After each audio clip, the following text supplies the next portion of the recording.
My dear people, I just want to start with something very important. How many times, how often have we seen a long queue in front of male toilets in airports, bus stations, train stations, supermarkets, malls, etc.? How often have we seen a long queue in front of male toilet? Never. I have never seen one. Yeah. Now, how often have we seen a long queue in front of female toilet exactly in these public spaces that we just spoke about? All the time. All the time, my dear people. Hmm? When I'm asking about this, when I'm discussing about this with my colleagues in architecture or civil engineering or engineering in general, they always come up to me saying, Venkat, this is a anatomical issue. This is a physiological issue. This is a social issue. You know, women are just chatting with each other in the toilet. They just have to put on makeup. So that's why it takes a long time. That is pure nonsense. Absolute bananas, if you ask me. Huh? People, public toilets have been in existence for more than 50, 60 years in most of the countries, and still 50% of the population have to stand longer in a queue just for some basic bodily function, such as to relieve themselves. If this is the case, how is this engineering? How is this design sustainable if it only serves 50% of the population? With this question, I'd like to introduce myself. I'm Dr. Venkat, and my research is on peace building and social justice through engineering and engineering education. And quite a lot of my work concerns with gender in engineering across the spectrum of genders within engineering. Yeah. I'm really looking forward to the next 15 minutes or so in which we'll be discussing, or I'll be explaining some of my works, the results of my works with the audience. Thanks a lot, Lana, for your invitation. My dear people, rather than looking at it from an overview of engineering, I'd like to view it from engineering higher education. This is where I'm most active. Yeah, most of my research are in this particular area, and within this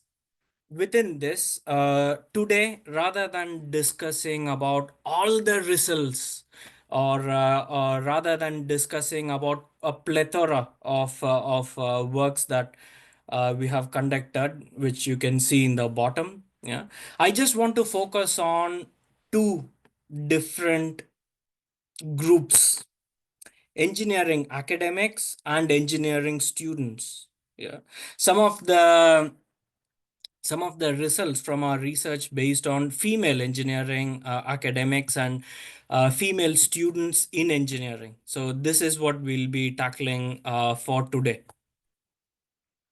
So starting with the engineering academics, quite a lot of our results, quite a lot of our results show that for engineering academics within the sphere of academia, especially in engineering, female have less opportunities to conduct research, especially research in fields such as electronics engineering, mechanical engineering, civil engineering. Some of the more traditional areas of engineering, female have less opportunities. At the same time, they have more barriers in being able to conduct research compared to male. And this result was much more prominent in the developing countries. This particular result is from one of our works on BRICS countries, Brazil, Russia, India, China, and South Africa. And this particular image is based on one of the work that I conducted in Indian higher education institutions in engineering. Well, if you have not noticed it, yes, I am from India. I was born in the south of India. Everyone asks me, Venkat, where are you from? And I ask them, well, where do you think I'm from? They're always like, I'm not sure. India? It's like, yes, I am from India. Yes, it's okay. Well, my dear people, rather than looking at the gamut of barriers that we were able to identify in female academics being able to conduct research, some of the common themes that we have noticed in all the studies are these socio social and cultural expectations, the family oriented issues. In a lot of countries, most of the countries, yeah, females still take the burden of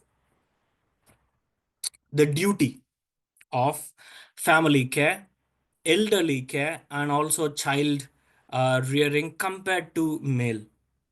Yeah, and a plethora of reasons are given, justifications, either deliberately or some misunderstanding, but it is still existing. Quite a lot of professional and institutional factors. And one of the striking things we were able to notice is the absence of gender specific research policies in academia. This was something quite striking for us. Yeah.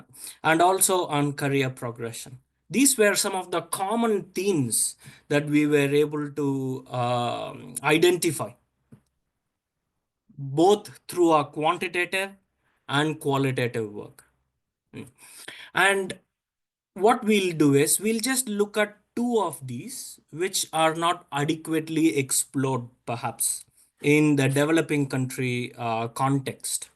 Is that okay?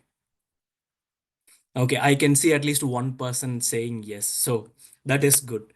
So, people, let us look at the wider social and cultural expectations. We all know about UNESCO's work on the leaky pipeline and also their work that came out in 2023, in which they were able to look at some of the barriers, especially the cultural barriers and the social barriers that female face overall in technology. Yeah, our results were quite similar to their work, even though our work was focusing mostly on the developing countries. Yeah, some of these include, female academics for their research.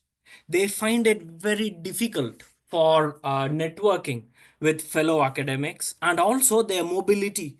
If they had to go to a particular town or a different state or region to collect data, if they had to spend like a few days over there, they find it very difficult. Yeah. Whereas a male academic, they could just go over, just spend a week or two just for collecting data, etc. Whereas female find it very difficult. And I do not have to mention some of the issues related to marriage as an influencing factor. Yeah, that is a research on its own, and perhaps on a different occasion we'll look at some of the issues that we were able to identify. People, one of the important things that we were able to see is this.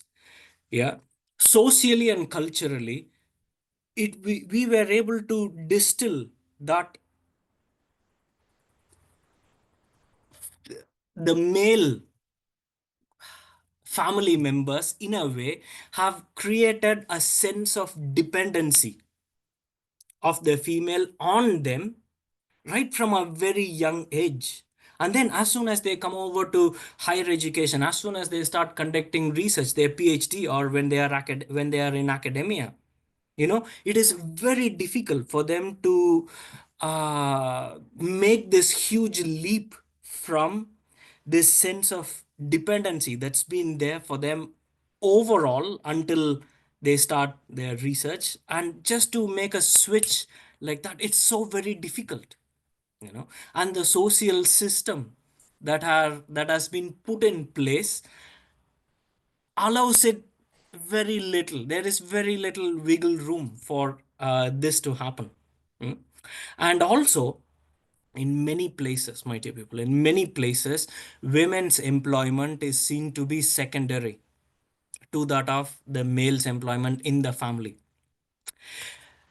Some of you are very lucky. I'm sure you are, that your partner, or male member of the family, is okay and happy about you earning, or female earning more than the male.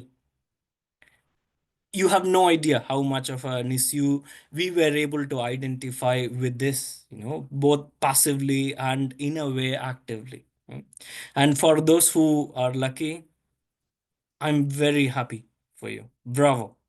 Mm. And in terms of the professional and the institutional factors, again, something that is not explored adequately in the bricks, we were able to see quite a lot of passive harassment, not active ones, but passive harassment from either their supervisor or the head of department or the overall academic system itself. Yeah. We have, I'm sure you are aware of the glass ceiling, etc. Yeah. So we'll just move. Female Female academics are given disproportionately additional institutional duties, mostly pastoral care. That takes up quite a lot of their time in higher education, in engineering especially, compared with that of male. So male have much more free time to conduct research and less pastoral duties compared to the female. And one of the justification that's given is, well, I'm sure you're aware, oh, women are more caring. So yeah, let them do some pastoral care for the students. Again, absolute bananas. Yeah. And my dear people, maternity leave, of course, in Serbia, because I could hear Lana speaking in Serbian, if I'm correct. Yeah, I could understand a few words because last year I was in Serbia, and it was really good to learn a few words. Anyway, in Serbia, probably there is a legal requirement that maternity leave is protected, but in how many of such countries is it protected? In a lot of countries that we collected data from, they say that, okay, you're having a child, wonderful. Why don't you resign from your job now when you're going on maternity? And then when you want to come back, if there is a position available, you can apply for it and you'll be given preference. This is what they say. Do you see? And this is another important barrier that we were able to see that's not adequately explored. Mm. But then, you know what? Apart from, we have just looked at two of the factors, but again, there are several others. But then, my dear people, you'd be very surprised when we measured the research productivity in terms of the number of papers, number of publications, number of books, chapters, conferences attended, etc. Overall, when we collected them all together and measured the research productivity, despite all these disadvantages, women were as research productive as men. What is going on? The perception is that because of all the barriers, women's research productivity would be lower than that of men. But look at the result. There was no statistical difference whatsoever. Whatsoever. Yeah. In terms of the research productivity between male and female.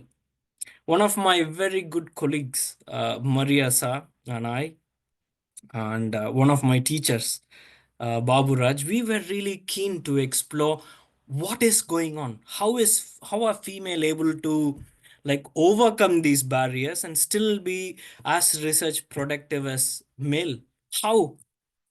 So we were able to identify certain resilience enablers. Yeah. We were able to divide that into two categories. The changing socio-cultural system in most of the countries, even in India, where I'm from, men are happy to take more of the household duties, pastoral care within, or elderly care and children care, etc. And also compared to, let's say, 20 years ago, 30 years ago, yeah, the age of marriage for women are is higher, is increasing. For example, if I remember correctly, my mother was married at she got married at 19. I think she's watching. Hopefully I do not say it incorrectly. Yeah. Okay, 19. And my sister, my little sister, she pursued engineering and she's working as a academic. She's in her 20s and she is not yet married, late 20s. So there is, it doesn't mean that there is no pressure on her. Okay. Okay. Now, you have no idea how much pressure is there on me now. Anyway, my dear people, apart from that, there's quite a lot of increased support from the family for female in terms of their research. We were able to see the family celebrating the daughter's success in terms of academia. And also, when we explored why the family is so much in support of it, of female and all these changes, what are the reasons for those changes, we were able to see that the family wanted economic and social independence of their daughter from their spouse. That was something quite interesting, very interesting for us to notice. Yeah, these are just some of the elements that we were able to notice. Of course, the other results, hopefully there's another opportunity for us to discuss. Now, this is an important result. Okay, when we looked at what type of research that female and male choose, we were able to notice that male chose research in which they have to go out and collect data, whereas female liked research which is much more home based, much more computer based, something within programming or computational fluid dynamics, etc. you know Now, this was quite an interesting result. As soon as I saw this result, it reminded me of something. Can you relate to this? Hmm? In which men went out hunting for food and female just cooked meat. My dear people, fun apart, have things really changed? Are we really taking the same gender norms from all those years ago, even now, into our research in academia? It is encouraging that female are pursuing more in terms of research in academia, etc. But the overall system's view of it, this is something very important, my dear people, especially in terms of SDG 5. Mm. Now, when I'm talking about this in terms of policy, the academic managers and deans of the institution say, Venkat, our policies are gender blind. We don't really mind which gender they are. They all have the same policy. When I discuss about it more, these are some of the quotations I got.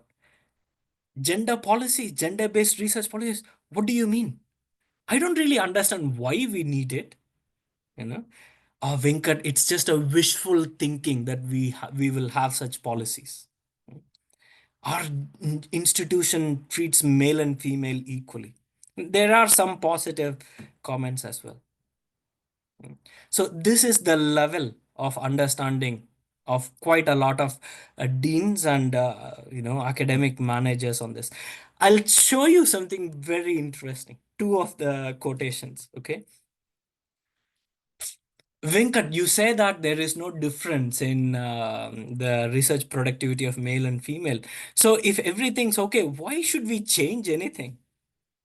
And even more, this one, Venkat, having gendered policy on research would disadvantage men. Okay.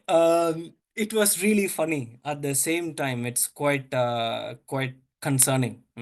My dear people, gender neutral policies do more harm in a way to female in terms of their research. That is something that we were able to identify.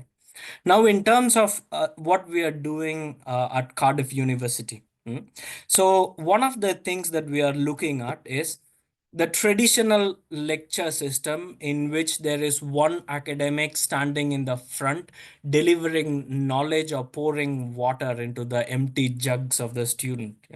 So we thought we'll change this approach to a much more problem based interdisciplinary approach in which the students would be working on some real world problems, mixed disciplines, mixed within all the different gender spectrum of genders. They'll all work together so that they can try to understand the various issues that they face, and they'll be able to consider, you know discuss among each other and bring to the table a lot more uh, gender specific ideas, if you mean. Yeah. There is a work that we are publishing very soon on this, and if you are interested, I'll send it to you. Yeah.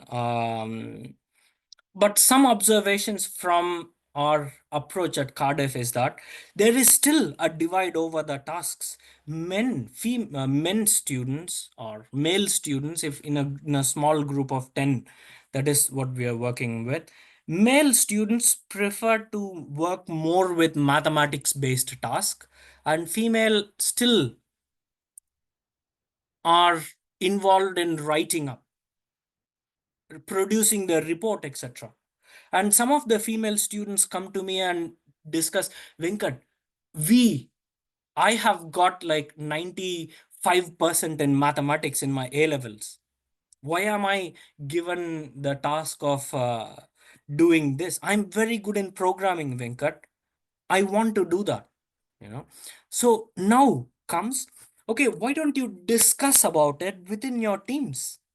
You know, engineers are so bad in communication.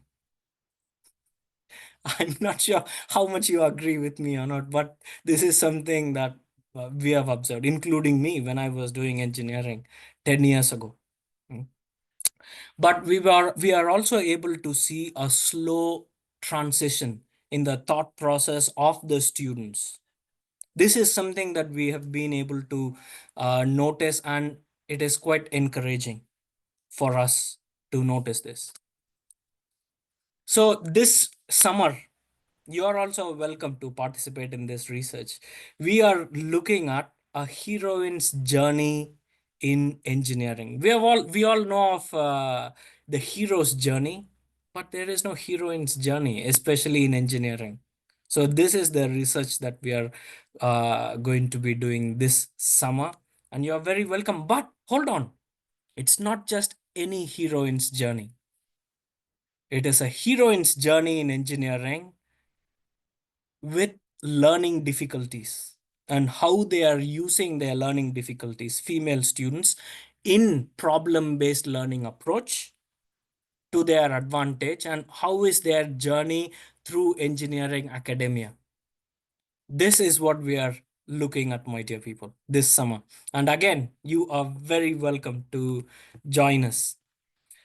And if I have to finish, I have to say this. It's a call for action for all of us. I mentioned that my research is on peace and social justice through engineering. But how can we achieve peace or social justice without considering a spectrum of gender? Especially with the recent turbulence in terms of gender identity in political situations throughout Europe and other countries. We have to ensure that we protect our basic values in academia. and human dignity for everyone. Mm. And to answer the question with which I started, women in engineering, why should we even bother thinking about it? It's because they are half of the world's talent, my dear people. They are half of the world's talent. Mm. And thanks a lot to all of you. And if there are any questions, I'm looking forward to it. And if there are no questions, if I overrun, then you can send me your questions later. Yeah. Bro,